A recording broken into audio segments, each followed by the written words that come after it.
নমস্কার। 2026 মে, তুলা রাশি, তুলা লগ্ন, সাইন লিব্রা, ন্যাচারাল জুডিয়েকে 7th হাউস বা সপ্তম ঘর, যাদের চন্দ্র রাশি তুলা বা মুন সাইন লিব্রা, যাদের অ্যাসেন্ডেন্ট লিব্রা এবং লগ্ন তুলা, তাদের জন্য মূলত আজকের আমার এই ভিডিওটি।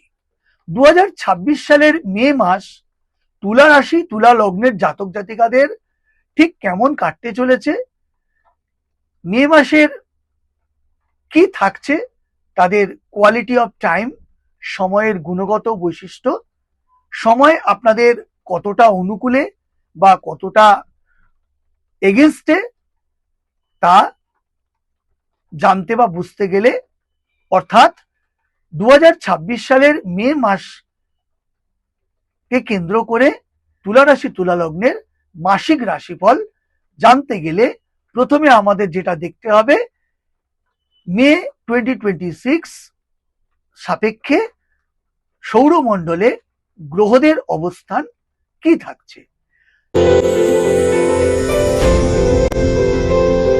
তুলা রাশি তুলা লগ্নের অধিপতি গ্রহ শুক্র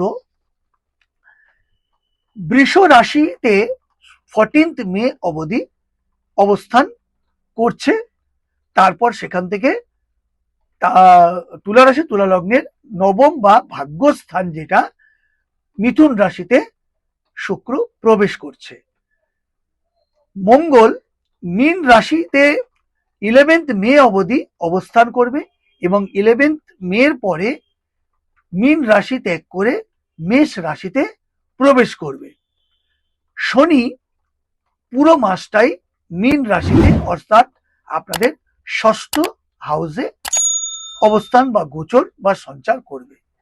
রাহু কুম্ভ রাশিতে পুরো মাসটা গোচর করবে বা অবস্থান করবে। কেতু আপনার একাদশ বা আয়ের ঘরে সিংহ রাশিতে অবস্থান করবে পুরো মাসটা। এছাড়াও বৃহস্পতি আপনার 9th হাউসে পুরো মাসটা অবস্থান করছে, যেখানে 14th মে বৃহস্পতির সঙ্গে শুক্রের দেখা হবে বা ক্লোজ প্রক্সিমিটি হবে 14 মের পরে পুরো মাসটা বৃহস্পতির সঙ্গে শুক্র। রবি আপনার মেষ রাশিতে 15ই মে অবধি থাকছে, যেটা আপনাদের সপ্তম ঘর। সেই সপ্তম ঘর অর্থাৎ প্রেম দাম্পত্য জীবনের ঘর, সেখানে রবি 15ই মে অবধি অবস্থান করবে। 15ই মে থেকে বৃষ রাশি অর্থাৎ আপনার অষ্টমে রবি প্রবেশ করবে। বুধ আপনার সপ্তমেই থাকবে রবির সঙ্গে, কিন্তু 15 তারিখ রবি গোচর করবে, তার একদিন আগে 14th মে বুধ কিন্তু গোচর করবে আপনার বৃষ রাশিতে, অর্থাৎ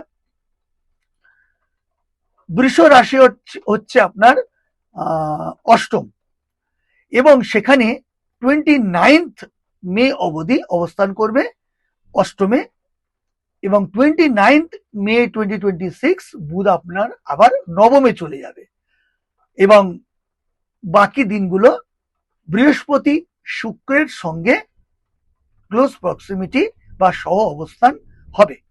তাহলে যারা তুলা রাশি তুলা লগ্নের জাতক জাতিকা, তাদের জন্য 2026 সালের মে মাস এই 9th হাউস অর্থাৎ আপনার ভাগ্যস্থানে দুটি গ্রহ তো বটেই, এক শুক্র দৈত্যগুরু এবং বৃহস্পতি দেবগুরু, তাদের সহ অবস্থান। বৃহস্পতি পুরো মাসটা থাকছে আপনার ভাগ্যস্থানে, যেটা তুলা রাশি তুলা লগ্নের পক্ষে একটা পজিটিভ দিক বা লাভদায়ক দিক, এবং তার সঙ্গে দৈত্যগুরুর অবস্থান 14th মে থেকে বাদ বাকি দিনগুলো, এবং বুধের অবস্থান 29শে মে থেকে বাদ বাকি দিনগুলো। সুতরাং অত্যন্ত গুরুত্বপূর্ণ এবং পজিটিভ হতে চলেছে আপনার 9th হাউস বা ভাগ্যস্থান। তাহলে এবার আমরা বন্ধুরা দেখে নেব আমাদের এই যে গ্রহ অবস্থানের ফলে মাসিক রাশিফল বা গোচর ফল কি হতে চলেছে। প্রথমে যদি আমরা হেলথের দিকে তাকাই, তাহলে স্বাস্থ্য একেবারেই ইতিবাচক নয়। কারণ আমরা দেখেছি তুলা, বৃশ্চিক, ধনু, মকর, কুম্ভ, মীন, মীন রাশিতে অর্থাৎ আপনার ষষ্ঠ স্থানে শনি পুরো মাসটা অবস্থান করছে, যেটাকে আমরা বলি রোগ, ঋণ, রিপু, জ্বালা। অর্থাৎ আপনাদের স্বাস্থ্যের দিকে অনিদ্রা, হাইপার অ্যাংজাইটি, অলসতা, হাড়ের সমস্যা, চোখের সমস্যা, ইনসোমনিয়া অর্থাৎ রাতে ঘুমের সমস্যা, চোখের সমস্যা, যারা যে সমস্ত ব্যক্তিগণ ডায়ালিসিস ব্যাপার সঙ্গে জড়িত সেই সংক্রান্ত অসুবিধা, যারা ডায়াবেটিক, রক্তে শর্করার পরিমাণ বেশি বেশি, ডায়াবেটিক সংক্রান্ত, চোখের সমস্যা, ডায়ালিসিস সংক্রান্ত, রাতে ঘুম না হওয়া, ইনসোমনিয়া এবং পেটের প্রবলেম, হাড়ের সমস্যা, এছাড়াও হাই ব্লাড প্রেশার, ইউটিআই জনিত সমস্যা, এগুলো কিন্তু অত্যন্ত প্রবল বা আপনাদের বিব্রত করার জন্য যথেষ্ট। তাই স্বাস্থ্য সম্পর্কে অত্যন্ত সচেতন হতে হবে। আয় ভালো থাকলেও ব্যয় অত্যন্ত প্রবল, সেটা আপনার স্বাস্থ্যের কারণে, ভ্রমণের কারণে, আপনাদের খাদ্যের কু অভ্যাস বা অতিরিক্ত ফাস্ট ফুড, বাইরের খাবার, কিংবা আহার বিহার খান পান উল্টো পাল্টা হলে, অনিয়মিত হলে, কুখাদ্য, কু অভ্যাস পরিত্যাগ না করলে কিন্তু স্বাস্থ্যের ব্যাপারে ব্যয়, ভ্রমণের ব্যাপারে ট্যুর অ্যান্ড ট্রাভেলস এর জন্য ব্যয়, এবং অবশ্যই সন্তানের স্বাস্থ্যের জন্য কিন্তু ব্যয় হতে পারে। এছাড়াও আপনাদের যদি কোনো ডিসিশন বা সিদ্ধান্ত নিতে হয়, সেই সিদ্ধান্তের কারণেও কিন্তু ব্যয়ের মাত্রা, প্রবলতা নির্ভর করছে। যারা কনসিভ করবেন বলে ভাবছেন তাদের কিন্তু এ মাসের 3rd এবং 4th সপ্তাহটা অত্যন্ত শুভ। যাদের সন্তান আছে, সন্তানের সঙ্গে আপনাদের মত নৈক্য, মতবিরোধ, মত পার্থক্য, ফিজিক্যাল ডিস্টেন্স কিন্তু তৈরি হতে পারে। তাই সন্তান সম্পর্কে অত্যন্ত সচেতন এবং সহানুভূতিশীল হওয়া অত্যন্ত প্রয়োজনীয়। যারা প্রেম, প্রীতি, ভালোবাসার মধ্যে রয়েছেন তাদের বলবো, এছাড়াও যারা কনসিভ করতে চান তাদের কথা তো বলেছি, মাঝামাঝি 3rd 4th সপ্তাহ খুবই ভালো। যারা প্রেম দাম্পত্য জীবনে আছেন বা প্রেম প্রীতি ভালোবাসা সম্পর্কে রয়েছেন, তাদের মিস আন্ডারস্ট্যান্ডিং বা মিস কমিউনিকেশনের জন্য একটা ফিজিক্যালি ডিস্টেন্স, মতানৈক্য, মতভেদ, মত পার্থক্য এবং অবশ্যই আপনাদের একটা ফিজিক্যাল ডিস্টেন্স তৈরি হতে পারে, ইগো ক্ল্যাশ। তাই একে অপরের প্রতি বিশ্বাসযোগ্যতা অত্যন্ত প্রয়োজনীয়। যারা দাম্পত্য জীবনে আছেন তাদের ক্ষেত্রে বলবো, দাম্পত্য জীবনে একটা ইগো ক্ল্যাশ হতে পারে, স্বামী স্ত্রীর দূর যাত্রা হতে পারে, আবার স্বামী বা স্ত্রীর অ্যাচিভমেন্টও এই মাসে কিন্তু লক্ষণ দেখা যাচ্ছে। তাই কমিউনিকেশনের ওপর জোর দেওয়াটা অত্যন্ত জরুরি। যাদের ইনহেরিটেন্স বা সম্পত্তি সংক্রান্ত ব্যাপারে যারা জড়িয়ে আছেন বা সম্পত্তি ক্রয় বিক্রয় করবেন বলে ভাবছেন, তাদের কিন্তু 3rd এবং 4th অর্থাৎ 14th মের পরে কিন্তু সম্পত্তি কেনা বা বেচার অত্যন্ত উজ্জ্বল যোগ এখানে দেখা যাচ্ছে। তবে প্রপার্টির পেপার দেখে শুনে সাইন করার দিকেও অত্যন্ত সতর্ক থাকতে হবে। যারা শিক্ষার্থী, বিদ্যার্থী, স্টুডেন্টস, ছাত্রদের জন্য মে 2026 অত্যন্ত ভালো সময়। তবে কনসেন্ট্রেশন বাড়াতে হবে, পরিশ্রম করতে হবে, তাহলেই আপনারা সাফল্য পাবেন। উচ্চশিক্ষায় সাফল্যের যোগ রয়েছে এ মাসের মাঝামাঝি সময় থেকে, এবং উচ্চশিক্ষার জন্য দূরযাত্রাও আপনাদের হতে পারে। যারা সরকারি বা বেসরকারি জায়গায় কর্মরত, বিশেষ করে যারা সরকারি চাকরি, তাদের কিন্তু সরকারি চাকরির জন্য প্রস্তুতি নিলে সরকারি চাকরি প্রাপ্তির সম্ভাবনা অনেকটাই বেড়ে যাচ্ছে। কারণ মঙ্গলের ট্রান্সপারেন্সি 11th মে অবধি, অর্থাৎ প্রথম যে 2টো সপ্তাহ, সেই প্রথম 2টো সপ্তাহ সরকারি চাকরি পাওয়ার ক্ষেত্রে অত্যন্ত শুভ।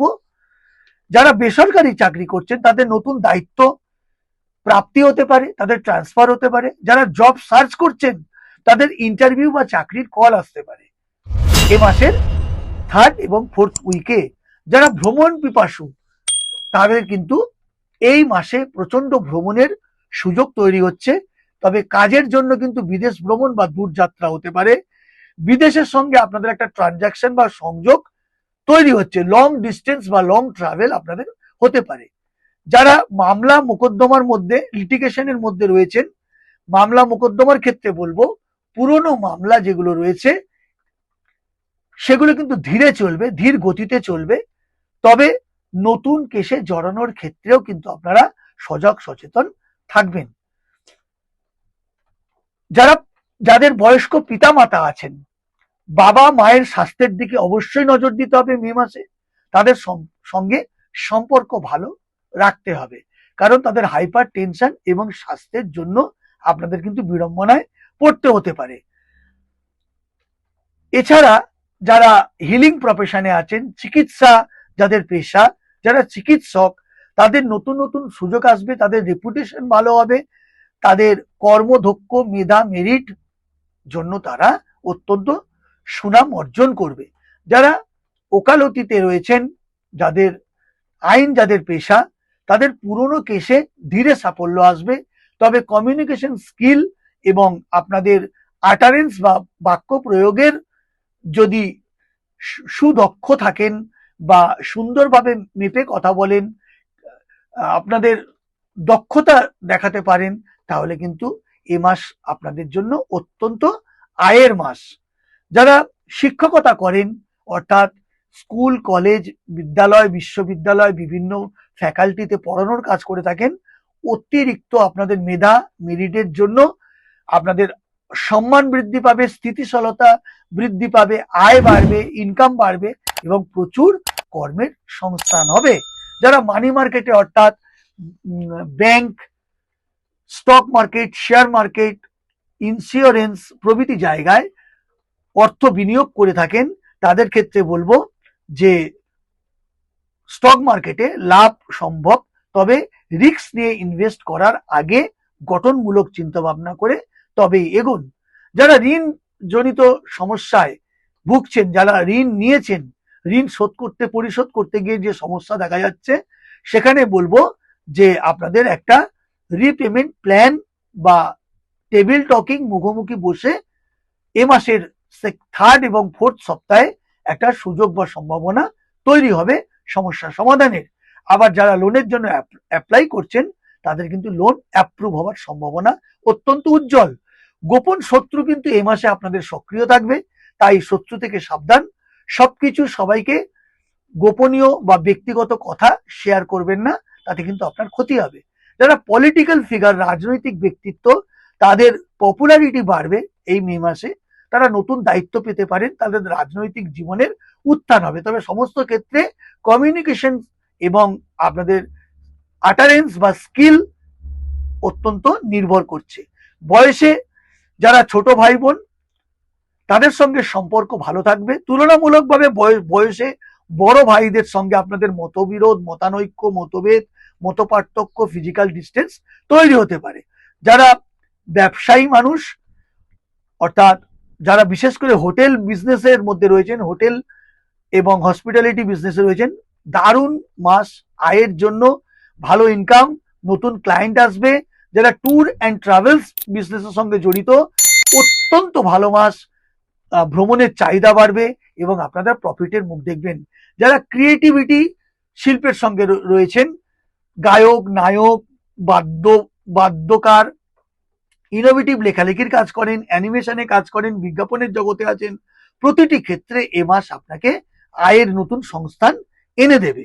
তো বন্ধুরা, আপনাদের কয়েকটা শুভ তারিখ আমি বলে দিই। 5, 9, 15, 18, 24 এবং 27 এই তারিখগুলো আপনাদের খুব সিগনিফিকেন্ট এবং অত্যন্ত দরকারি। আপনাদের প্রতিকার হিসাবে কয়েকটা শুভ রং বলে দিই: সাদা, হালকা নীল এবং গোলাপি। তো পরিশ্রম এবং ধৈর্য এ মাসের সাফল্যের চাবিকাঠি। আপনারা আপনাদের ব্যয়ের দিক, স্বাস্থ্যের দিক বয়স্ক বাবা মা এবং সন্তানের দিকে অত্যন্ত সুনজর ও সতর্ক রাখবেন, তাহলে এই মাসটি আপনারা সুন্দরভাবে ওভারকাম করতে পারবেন। নমস্কার।